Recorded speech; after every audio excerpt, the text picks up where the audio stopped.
जिसके साथ कृष्ण होते हैं ना, अनंत ब्रह्मांड के सारे नक्षत्र, सारे ग्रह उनके चरणों में हैं। ये नक्षत्र खराब है, ये ग्रह खराब है। तो ये वाक्य जो मैं बता रहा हूं ना, ये ध्यान से सुनिए। तो हुआ यूं कि जब भगवान 5 जगह मांगने आए थे कौरवों से, कहा था कि 5 जगह दे दो, पांडव आराम से रहेंगे, तुम आराम से रहना, कोई झगड़ा, कोई विवाद, कोई युद्ध नहीं। तो शकुनी ने दुर्योधन को कहा कि सुयोधन, इसे बंदी बना लो, ये उनका फेवर लेके आया। दुर्योधन ने ऐलान कर दिया कि बंदी बना लो। अब ठाकुर जी को कौन बंदी बना सकता है? तो पहली बार ठाकुर जी ने अपने जीवन काल में पहली बार वो ऊर्जा दिखाई थी, वो लाइट दिखाई थी कि मैं हूं को। अब उसके बाद कृष्ण वहां से चले कहकर कि अब युद्ध हो।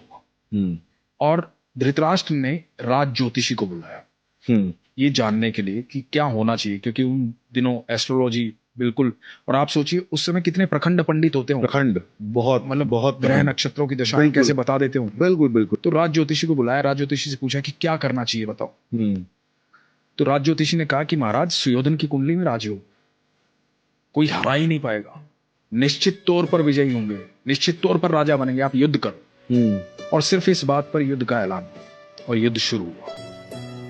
अब धृतराष्ट्र लगातार चिंता में था। 8 दिन बीत गए, आधी सेना निपट गई थी कौरवों की।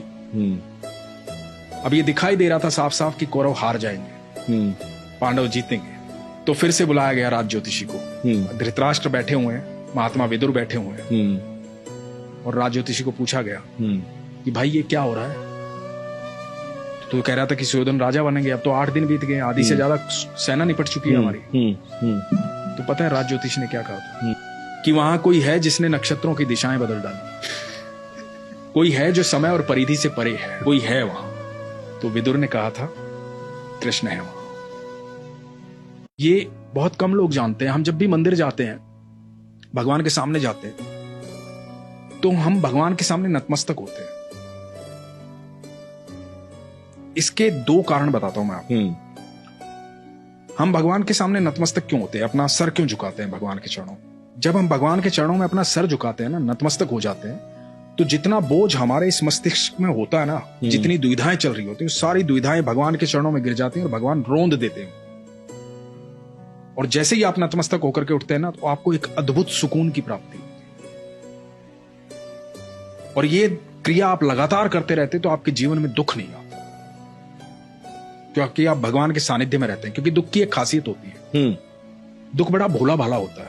दुख जब भी आता है ईश्वर को साथ लेके आता है। जैसे ही दुख आएगा आपको ईश्वर याद आएंगे। ये बात तो है। भोला भाला होता है, दुख को बेचारे को पता ही नहीं होता तो साथ किसके चल रहा है। वो ईश्वर को साथ लेके आता है। उस वक्त में जो व्यक्ति ईश्वर को देखता है, उसके लिए दुख हमेशा के लिए गायब हो जाता है, और जो दुख को देखता है उसके लिए ईश्वर हमेशा के लिए चले जाते हैं। ये आप पर निर्भर करता है कि आप चुनते क्या, दुख और ईश्वर।